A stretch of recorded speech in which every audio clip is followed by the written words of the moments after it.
അനുമതിയില്ലാതെ മുസ്ലിം സംഘടനകൾ ഉത്തർപ്രദേശ് റാലി നടത്തി. 50-ലധികം പേർക്കെതിരെ കേസെടുത്ത് പോലീസ്. ഐ ലവ് മുഹമ്മദ് എന്നെഴുതിയ ബാനറുകളുമായാണ് മുസ്ലിം സംഘടനകൾ സർക്കാർ അനുമതിയില്ലാതെ തന്നെ വാരണാസിയിൽ ഘോഷയാത്ര നടത്തിയത്. സെപ്റ്റംബർ 4-ന് കാൺപൂരിൽ നടന്ന ബറാഫത്ത് ഘോഷയാത്രയ്ക്കിടയിൽ പ്രശ്നങ്ങൾ ആരംഭിക്കുകയാണുണ്ടായത്.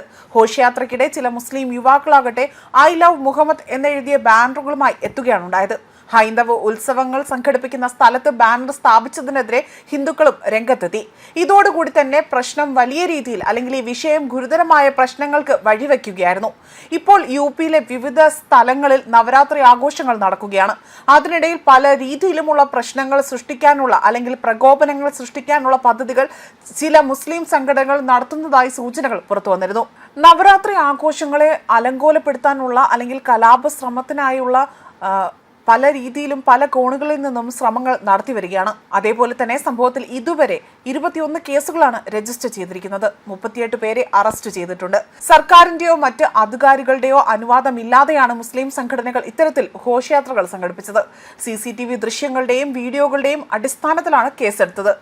അനധികൃതമായി ഘോഷയാത്ര നടത്തുകയും മുദ്രാവാക്യം വിളിക്കുകയും ചെയ്തു എന്നതാണ് കേസിൽ പറയുന്നത്.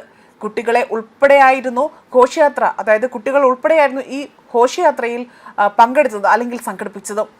ഇതിനെതിരെയും കേസെടുക്കാനാണ് പോലീസിന്റെ നീക്കമെന്നും വിവരങ്ങൾ പുറത്തുവരുന്നു. ഘോഷയാത്ര നടത്തിയതോടുകൂടി തന്നെ സ്ഥലത്ത് ഗതാഗത തടസ്സം ഉണ്ടാകുകയും വഴിയാത്രക്കാർക്ക് ബുദ്ധിമുട്ടാകുന്ന വിധം ഇത് മുന്നോട്ട് പോവുകയുമാണ് ചെയ്തത്. അതേസമയം ഗുജറാത്തിലെ ഗോധ്രയിലും വധോരയിലും ഒക്കെ തന്നെ ജുനഗഡിലും മതമൗലികവാദികളുടെ കലാപം സൃഷ്ടിക്കാനുള്ള ശ്രമങ്ങൾ പോലീസ് പരാജയപ്പെടുത്തുകയും ചെയ്തു. ഒരു പ്രത്യേക സമുദായത്തിൽപ്പെട്ടവർ ബി ഡിവിഷൻ പോലീസ് സ്റ്റേഷൻ തകർക്കുകയാണ് ഉണ്ടായത്. ഈ സമുദായത്തിൽപ്പെട്ട ഒരു സോഷ്യൽ മീഡിയ പ്രവർത്തകനെ പോലീസ് സ്റ്റേഷനിലേക്ക് അവിടെ വിളിപ്പിച്ചതാണ് സംഭവത്തിന് കാരണമായതെന്നും പറയപ്പെടുന്നു. പ്രകോപനകരമായ പോസ്റ്റുകൾ വൈറലാകുന്നത് തടയാൻ പോലീസ് ഇയാളെ വിളിച്ചു വരുത്തുകയാണ് ഉണ്ടായത്. എന്നാൽ ജനക്കൂട്ടം തെറ്റിദ്ധരിച്ചുകൊണ്ട് ബഹളങ്ങൾ സൃഷ്ടിച്ചു. തുടർന്ന് സ്ഥിതിഗതികൾ നിയന്ത്രിക്കാൻ പോലീസ് ലാത്തി ചാർജ് നടത്തേണ്ടി വന്നു.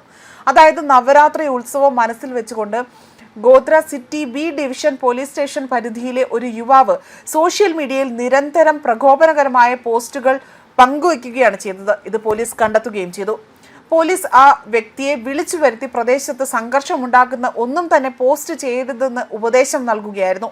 എന്നിരുന്നാലും പോലീസ് യുവാവിനെ ഭീഷണിപ്പെടുത്താൻ വിളിച്ചതാണ് എന്ന് ചിലർ വിശ്വസിക്കുകയും അവിടെ പോലീസ് സ്റ്റേഷന് നേരെ ജനക്കൂട്ടം തടിച്ചുകൂടി ബഹളം വയ്ക്കാൻ തുടങ്ങുകയുമാണ് ചെയ്തത്. തുടർന്ന് പോലീസ് ലാത്തി ചാർജ് നടത്തുകയും കണ്ണീർവാതക ഷെല്ലുകൾ പ്രയോഗിക്കുകയും ചെയ്തു.